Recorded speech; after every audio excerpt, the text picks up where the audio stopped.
Hello students and welcome back to our channel Siraj Shaikh degree study. आज foreign currency का lecture number 5 है जिसे हम कवर करेंगे नए पॉइंट्स ऑफ फॉरेन करेंसी। तो स्टार्ट करेंगे आज का क्लास।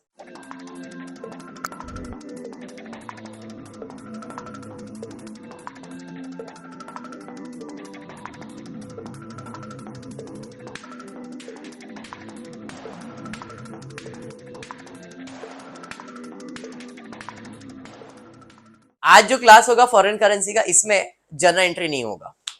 आज हम डायरेक्टली लेजर बनाएंगे।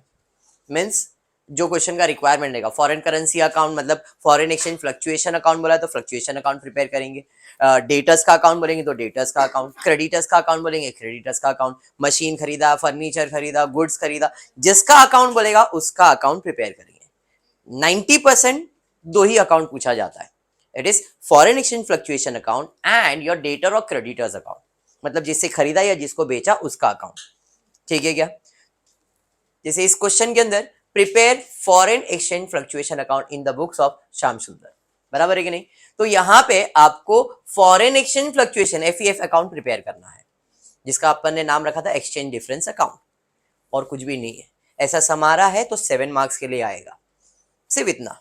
7 + 8 15 मार्क का कॉम्बिनेशन के अंदर आता है, समझ में? ऐसा 7 और 8 मार्क का कॉम्बिनेशन बना देंगे, दो सम ए और बी करके आपको दे देंगे 15 मार्क के लिए। क्लियर हुआ? ठीक है, बहुत simple and easy to solve. ज्यादा से ज्यादा 5 मिनट है sir, 5 minute, yes, only in 5 minute solve हो जाएगा। अगर एफईएफ अकाउंट बोला है तो, मतलब फॉरेन एक्सचेंज फ्लक्चुएशन अकाउंट बोला है विदाउट जर्नल एंट्री, कुछ भी नहीं, खाली एक ही चीज याद रखना है केशव, इले केशव, ये क्या क्या केशव याद रखने का?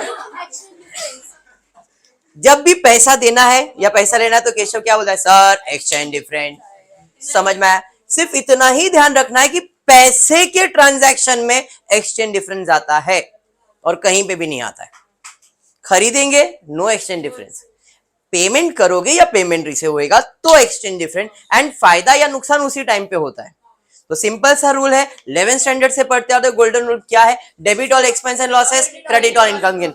एक्सपेंस है, लॉस है, डेबिट में जाएगा, इनकम है क्रेडिट में जाएगा, बराबर है कि नहीं? इनकम और गेन है तो क्रेडिट साइड पे। चलिए फिर देखते हैं श्याम सुंदर ने क्या किया है। कौन है ये? पढ़ जरा।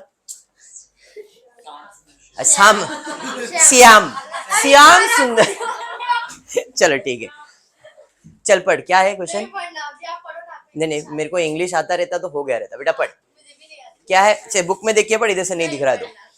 श्याम सुंदर लिमिटेड, अच्छा, श्याम सुंदर limited imported. What is imported? Purchase का एंगल रखना है कि आपने परचेज किया है तो आप पैसा दोगे, और जब पैसा दोगे तो ज्यादा दे रहे हो या कम वो देखोगे। अगर ज्यादा दे रहे हो तो नुकसान, कम दे रहे हो तो फायदा। तो इस भाई साहब ने गुड्स इंपोर्ट किया है ₹4 लाख। जरा एक बार चेक करना, ₹4 लाख है कि dollar? US dollar, ₹4 lakh from Hogg and company US on 10th of August 2013।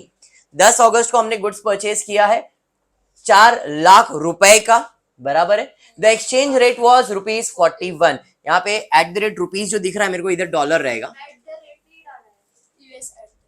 हाँ, eight the rate dollar 4 lakhs, ठीक है। और डॉलर का एक्सचेंज रेट कितना है? 41। मेरे लिए ये इंपॉर्टेंट है। 41 रुपए में मैंने अगस्त में सामान परचेज किया, ठीक है, परचेज किया, मेरे को कोई जर्नल एंट्री पास करना नहीं है। Shyam limited agree to pay the amount in 4 equal instalment. तो 4 लाख का 4 इंस्टॉलमेंट, मतलब 1-1 लाख का इंस्टॉलमेंट आएगा, है या नहीं? और एक ही साल में दे रहा है। देखो दिसंबर तक क्लियर हो गया है, अगस्त में खरीदा था, सितंबर, अक्टूबर, नवंबर, दिसंबर में खत्म हो गया, मतलब 1 ईयर का ही ट्रांजैक्शन है। मार्च में साल खत्म हो रहा है, अकाउंटिंग ईयर, क्लियर?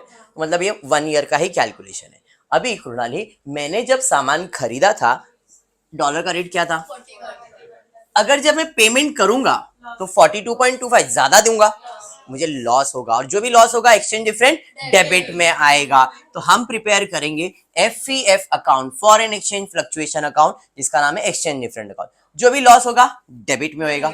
कौन से तारीख होगा? जिस दिन आप पेमेंट करोगे। तो यहाँ पे 10 सितंबर आ जाएगा, 10/9/2012 या 13, जो भी रहेगा। 13 है तो 13 लिख दीजिए, क्या है उसी के अंदर। बराबर है। अभी लॉस किसके वजह से हुआ? जिससे आपने सामान परचेज किया था। हमने किसके पास से सामान परचेज किया था? हॉग कंपनी से। तो यहां पे आ जाएगा टू हॉग अकाउंट। कितना? तो आपने $1,00,000 पे 1.25 का लॉस खाया है, दैट इज 1,25,000। समझ में आ गया क्या? खत्म, इतना ही काम है। समझा? चलिए राहुल, आगे क्या दिया है? राहुल सेकेंड पेमेंट कभी क्या है? 10 सितंबर को। कितने में किया है? 43। फिर ज्यादा दे रहे $2। जो भी ज्यादा दे रहे अपने लिए तो लॉस ही है। तो यहाँ पे फिर से टू हॉग अकाउंट, $1,00,000 पे ₹2 के हिसाब से ₹2,00,000 का नुकसान। तारीख है 10/10/2013। समझ में आया क्या? फिर आगे बढ़ते हैं। वापस 40 ज्यादा ही दे रहे इधर भी, मतलब हर इसमें अपने को लॉस ही हुआ है। चलिए ठीक है, तो सब में लॉस है, एक ही बार में लिख देता हूं मैं भी। To Hogg account, to Hogg account. $1,00,000 पे यहाँ पे 2.5 इंटू 1,00,000 कर दोगे, ठीक है? तो ये आ जाएगा 2,50,000। समझ रहा है? यहाँ पे 2.75 ना, 2.7 पक्का, 70 है, ठीक है। तो 2.7 कितने डॉलर पे? $1,00,000 पे। तो ये आ जाएगा 2,70,000। और कुछ है क्या भाई? खत्म। अब मेरे पास कुछ बैलेंस बचा है क्या? कुछ बैलेंस बचा है। 4,00,000 खरीदा था, 4,00,000 का पेमेंट हो गया, देयर इज नो बैलेंस। अगर बैलेंस बचता तो बैलेंस का भी एक्सचेंज डिफरेंट कैलकुलेट करते, but there is no balance in the sum, it is completed. जब सम कंप्लीट हो गया, ईयर एंड पे क्लोज करेंगे, इसका टोटल 8,45,000, 8,45,000 बैलेंस, 8,45,000। जिस बेवकूफ ने निकाला रहेगा कैलकुलेटर में माइनस करके, समझ लो प्रॉफिट एंड लॉस। इसका तारीख रहेगा 31 मार्च 2013 था, ये हो जाएगा 14। कोई नहीं होता ये उम्र में, इट्स नॉर्मल। नहीं, मैंने भी नहीं किया। यहां तक समझा? देख लो 5 मिनट के पहले ही सम हो गया। अरे 7 मार्क के लिए सम है, बोल तो रहा हूं। डन हो गया, इतना ही करना था इसमें। समझा ये? और ये हम हर सम में करते, हर सम में ये बंदा मैं रफ बनाता था, आज फेर बनाया है। समझा आपको? पक्का 100%। कंप्लीट करो, सेकेंड सम स्टार्ट करते हैं सेकेंड क्वेश्चन। इस क्वेश्चन में क्या बनाने बोला है जरा देखते। Prepare WMS account. ये WMS कौन है? हो सकता है जिसको बेचा या जिससे खरीदा रहेगा उसका account. Prepare WMS account in the books of Raman industry limited for the year and. खाली एक ही चीज पूछा है, मतलब फॉरेन एक्सचेंज फ्लक्चुएशन नहीं पूछा है, खाली यहाँ पे जिसको बेचा या जिससे खरीदा उसका अकाउंट बनाने का। अब जिससे बेचा या खरीदा उसके लिए क्या पॉइंट ऑफ व्यू रहेगा? तो बेचने के टाइम पे उसका नाम आएगा, पेमेंट के टाइम पे उसका नाम आएगा, एक्सचेंज डिफरेंट के टाइम पे उसका नाम आएगा। अब वो नाम डेबिट या क्रेडिट हो सकता है। एग्जाम्पल, मैंने उसे बेचा है, अगर मैंने उसको बेचा है तो मेरे पास से सामान गया और उसके पास सामान आया, तो उसका अकाउंट क्या हो रहा है? डेबिट। हाँ या नहीं? फिर जब बेचा है तो पैसा मिलेगा ना, तो पैसा आएगा, किसने दिया? सामने वाले ने, तो उसका अकाउंट क्या आएगा? क्रेडिट। तो ये हो गया सेल्स का ट्रांजैक्शन। बात समझा? अब रिवर्स करता हूं, परचेस। मैंने सामने वाले से परचेस किया, सामान आया, किसने दिया? उसने, तो उसका अकाउंट क्या हो गया? क्रेडिट। समझा? अब मैं उसे पेमेंट करूंगा तो मेरे पास से पैसा जा रहा है, किसके पास? उसके पास, उसका अकाउंट डेबिट। ये लॉजिक समझा? हाँ या नहीं? तो कब डेबिट और कब क्रेडिट? जर्नल एंट्री है सिंपल सा भाई। तुम सामान बेच रहे हो, तो सामान जाएगा और जिसके पास जाएगा उसका अकाउंट डेबिट। क्यों? क्योंकि क्रेडिट ट्रांजैक्शन है, क्रेडिट में पैसा नहीं आएगा, नाम आएगा, तो नाम का अकाउंट डेबिट होगा बेचने के टाइम पे, और खरीदने के टाइम पे नाम का अकाउंट क्रेडिट होगा, क्योंकि सामान आएगा और नाम जाएगा, क्रेडिट होगा। बात समझा क्या? समझ में आया? क्लियर है? पक्का। चलिए फिर देखते क्वेश्चन में क्या दिया है। अक्टूबर 2012 को रमन, आर अलग हो गया यहाँ पे, Raman industry limited exported goods dollar, होता है राहुल, आर निकल गया है, worth $60,000 to WMS company. Cringe होने वाला है तेरे साथ वीडियो में, ध्यान दे खाली। Raman industry limited exported goods $60,000 to WMS, exported मतलब सेल्स। रमन लिमिटेड एक्सपोर्टेड मतलब मैंने बेचा है किसको, WMS को, बराबर है। तो WMS मेरे लिए कौन है, डेटर्स, कस्टमर हुआ ना मेरा, मतलब ये डेटर्स है, बराबर है। अब मैंने जब इसको बेचा है, वापस से बोलता है ऐका, रमन लिमिटेड एक्सपोर्टेड म्हणजे एक्सपोर्ट किया गया क्या, गुड्स, किसको, WMS को, ठीक है।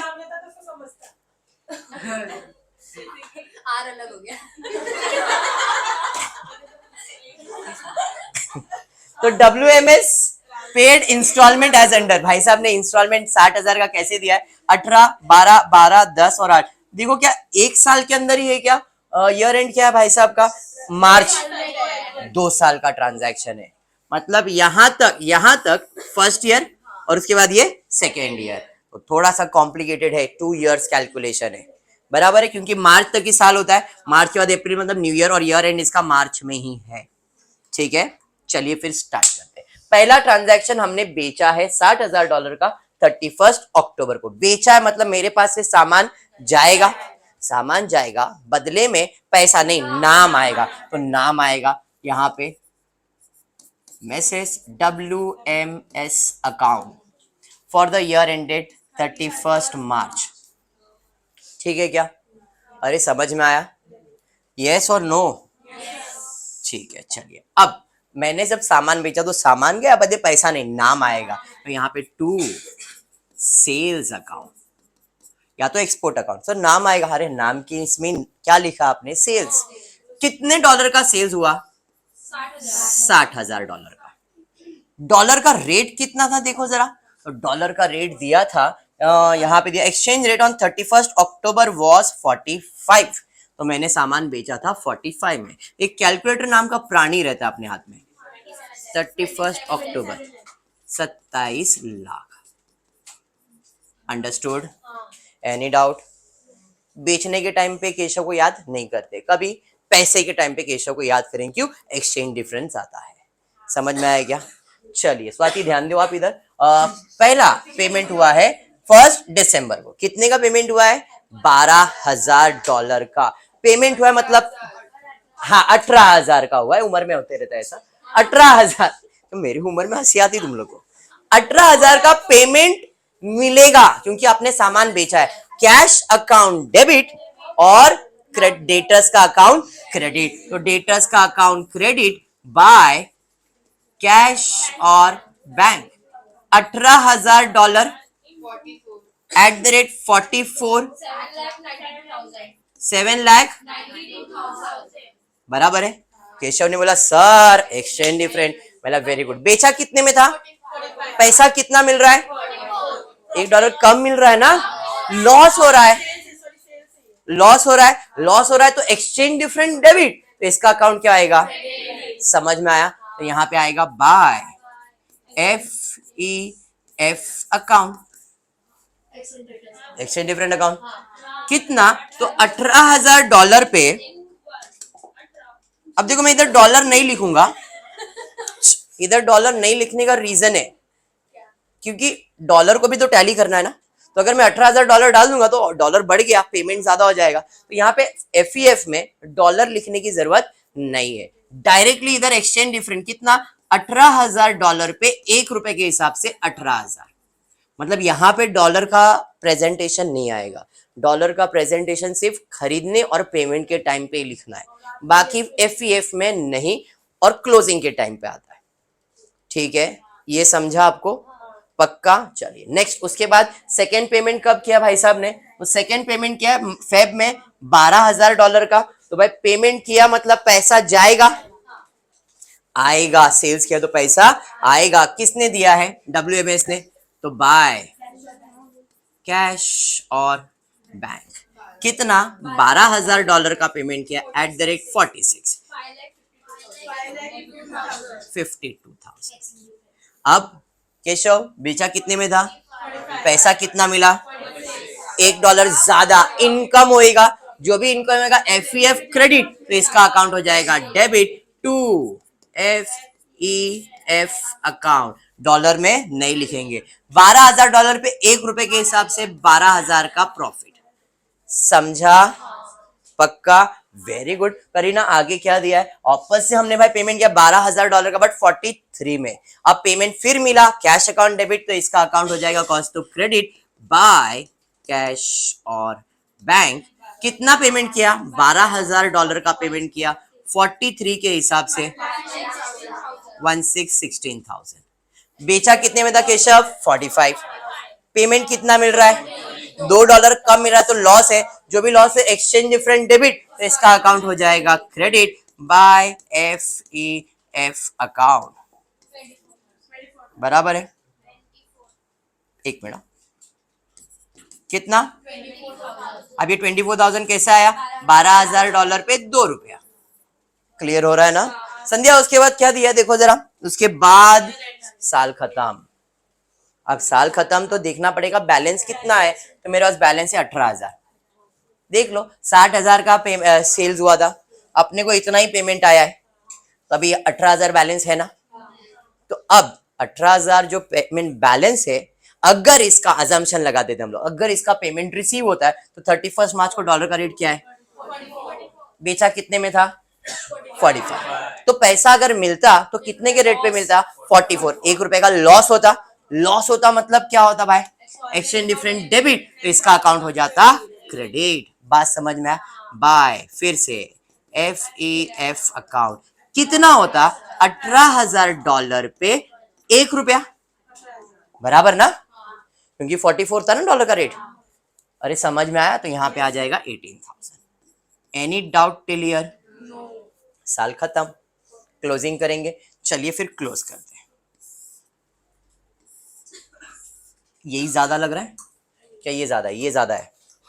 इस साइड का टोटल ज्यादा रहेगा। 60,000, 27,12,000। वेरी गुड राहुल, एक्टिव है तो आज। 27,12,000, 60,000, 18,000।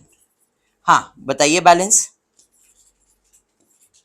By balance carry down 7,92,000।